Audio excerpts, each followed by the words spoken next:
Hello everyone, কেমন আছেন সবাই? আজ আমি শেয়ার করব আমার ছোটো মেয়ের ডান্স প্রোগ্রামের দিন কেমন কাটলো। তো ভিডিওটি প্রথম থেকে শেষ পর্যন্ত দেখতে থাকুন। গত 25শে মে শনিবার দিন আমার ছোটো মেয়ের একটা ডান্স প্রোগ্রাম ছিল। তো ওর বাবা ওকে সকালে দিয়ে এসেছে ডান্স টিচারের বাসায়। অ্যাকচুয়ালি ডান্স টিচারের বাসায় সব বাচ্চাদের রেডি করানো হবে, ওইখানে মেকআপ করানো হবে। তো আমরা দুপুরে রেডি হয়ে চলে যাই দুবাই ক্রিক পার্ক, এবং প্রোগ্রামটা হবে দুবাই ক্রিক পার্ক চিলড্রেন সিটি অডিটোরিয়ামে। তো দুপুরবেলা আমরা চলে যাই, এবং এটা হচ্ছে গেট নাম্বার 1। এখানে 2টা গেট আছে। তো আমরা গেট নাম্বার 1-এ ঢুকে গেলাম, এবং এখানে টিকিট হচ্ছে 5 দিরহাম করে। ছোটো বাচ্চাদের হয়তো 2 বছরের নিচে বাচ্চাদের লাগে না, এবং 2 বছরের উপর থেকে সবারই টিকিট লাগে 5 দিরহাম করে। তো আমরা এখন চলে যাচ্ছি চিলড্রেন সিটিতে, এবং যাওয়ার পথে দেখেন পার্কের ভিউ। এটা হচ্ছে একটা পার্ক। তো পার্কের ভিউটা কিন্তু অনেক সুন্দর। এখন আমরা যাবো এই চিলড্রেন সিটিতে, এবং এটার ভিতরে একটা অডিটোরিয়াম আছে এবং অনেক সুন্দর জায়গা আছে। তো দুপুরবেলায় যাওয়ার সময় অনেক রোদ লাগতেছে, অনেক কিন্তু গরম ছিল, এবং ভিউটা অনেক সুন্দর। তারপর আমরা অডিটোরিয়ামে যাওয়ার আগে এখানে আবার টিকিট করতে হয় 10 দিরহাম করে, পার পারসন 10 দিরহাম। তো এখানে আমরা টিকিট করে নিয়ে তারপর ভিতরে ঢুকে গেলাম, যেখানে প্রোগ্রাম হচ্ছে অডিটোরিয়ামে। তো আমরা গিয়ে দেখি প্রোগ্রাম শুরু হয়ে গেছে। তো সবাই বসে আছে গ্যালারিতে। তো এরপর আমার ছোটো মেয়ে আমাকে দেখে সামনে চলে আসে, এবং ওকে দেখে আমি খুশি হয়ে যাই। খুব অন্যরকম লাগতেছে, প্রোগ্রামের জন্য রেডি হয়েছে। তো এদিকে কিন্তু প্রোগ্রাম অলরেডি শুরু হয়ে গেছে। এটা হচ্ছে আমাদের গ্রুপের ডান্সার, কিন্তু এখানে আরও ডান্সার ছিল। তারপর অনেকে আবার গানও গাইছে, ইন্ডিয়ান অনেক শিল্পী আছে।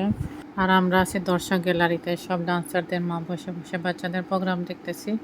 অ্যাকচুয়ালি এখানে শুধু ডান্সই হয়নি, গানও হয়েছে, এবং দুবাই শারজা মিলে এই প্রোগ্রামটা হয়েছে। অন্যান্য কোনো জায়গা নেই, জাস্ট দুবাই শারজা সব ইন্ডিয়ান এবং বাংলাদেশের বাচ্চাদের নিয়ে প্রোগ্রামটা হয়েছে। আর এই হচ্ছে আমাদের গ্রুপের সবচেয়ে ক্ষুদে শিল্পী। ওরা দুজন সোলো ডান্স করে, খুবই সুন্দর ডান্স করে। আবার অনেকেই গানই করতেছে, মাঝে মাঝে ডান্স হয়, মাঝে মাঝে গান হয়। অনেক সুন্দর একটা সময় কাটছে। অনেক মানুষই ছিল, জাস্ট আমরা বাঙালি এবং ইন্ডিয়ান ফ্যামিলি ছিলাম। তো আমাদের ডান্স গ্রুপে 8 জন শিল্পী ছিল। কেউ সোলো ডান্স করেছে, কেউ ডুয়েট ডান্স করেছে, এবং আমার ছোটো মেয়ে ও গ্রুপ ডান্সে পারফর্ম করেছে। তো এখানে একজন মহিলা আছে, 81 হবে বয়স। উনি স্টেজে পারফর্ম করছে।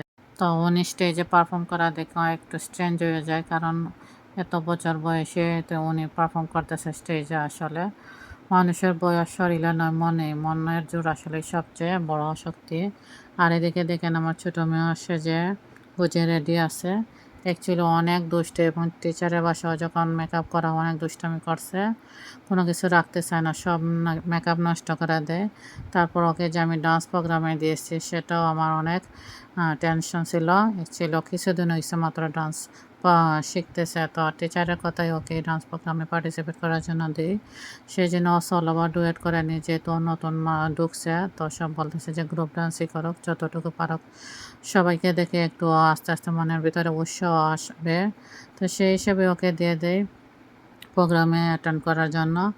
আর এদিকে আমাদের যত পার্টিসিপেন্ট আছে সোলো এবং ডুয়েট পারফর্ম করে নেয়, এবং এরা সবাই খুব সুন্দর করে তাদের ডান্সগুলো পারফর্ম করছে। সব পার্টিসিপেন্ট তো এরা স্টেজের পিছনে দাঁড়িয়ে আছে। অ্যাকচুয়ালি একটু পরেই ওদের গ্রুপ ডান্স শুরু হবে। তো সবাই একটু রেডি হয়ে যাচ্ছে স্টেজে পারফর্ম করার জন্য।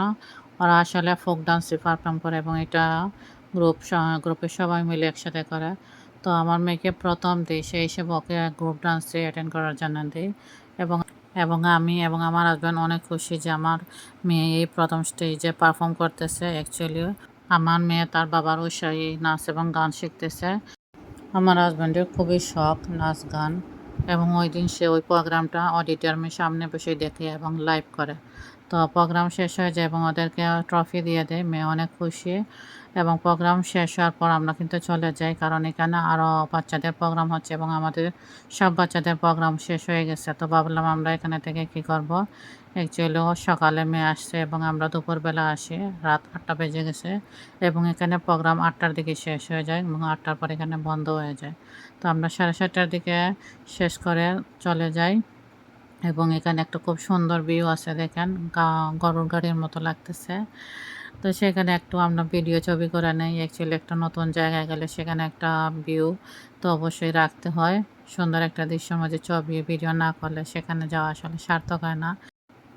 আর এখানে দেখেন বাচ্চারা একটু খাওয়া দাওয়া করতেছে খাবার নিয়ে। তারপর আর সব বাচ্চারা এদিকে একটু দুষ্টামি করতেছে। তারপর সবাইকে নিয়ে আমরা চলে যাই শারজাতে।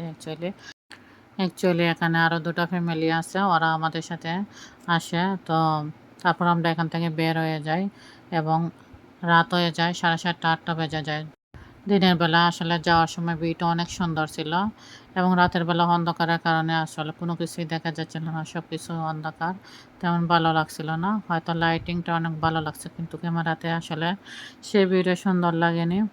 তো আমাদের প্রোগ্রামটা শেষ, এখন আমরা বাসার উদ্দেশ্যে রওনা দিয়ে দিতেছি। তো কেমন লাগছে ভিডিওটি অবশ্যই জানাবেন, ভালো লাগলে শেয়ার করে দেবেন এবং আমার মেয়ের জন্য আশীর্বাদ করবেন।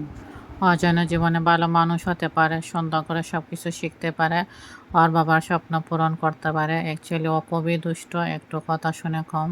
তো দিনটা খুব সুন্দর কাটলো সবার সাথে। সবাই ভালো থাকবেন। ওকে, টাটা, বাই।